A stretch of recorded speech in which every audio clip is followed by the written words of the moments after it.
Abay, hindi na nga niya dapat ginawa, pinagmalaki pa ng isang lalaki ang paghit-hit niya ng marijuana sa kalsada. Hindi lang yun, in-upload niya pa po online.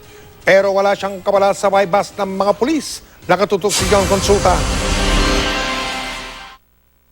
Ayun ang signal, ayun na.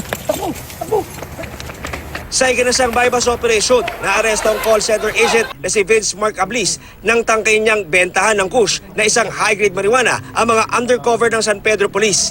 Tinunton ng otoridad si Ablis matapos mag-upload ng video na humihit-hit siya ng marijuana at ng isa pang kasama sa isang mataong lugar sa Ortigas. Nagkaroon po kami ng operational research.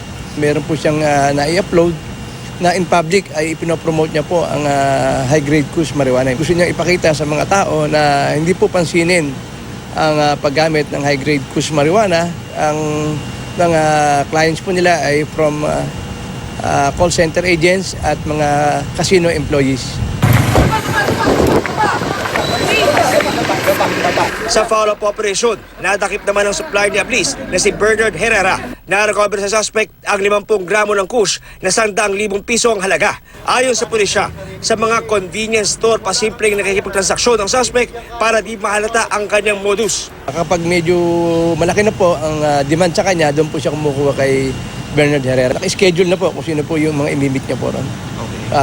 May nasiset po siya na oras, kung anong oras po doon kikita, para po hindi po masyadong pansinin ng mga tao. Aminado ang suspect sa kanyang ginawa, pero giit niya, Actually, doon ako na gumaling mag-English eh.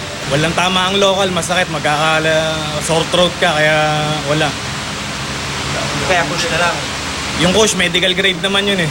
Alam naman natin ang lahat na naliligal na ito sa buong mundo, dahan-dahan lang. Puspusan na ang follow-up operation sa parokyano ng mga naresto na nakaharap sa reklamong paglabag sa Comprehensive Dangerous Drugs Act. John Consulta, nakatutok, 24 oras.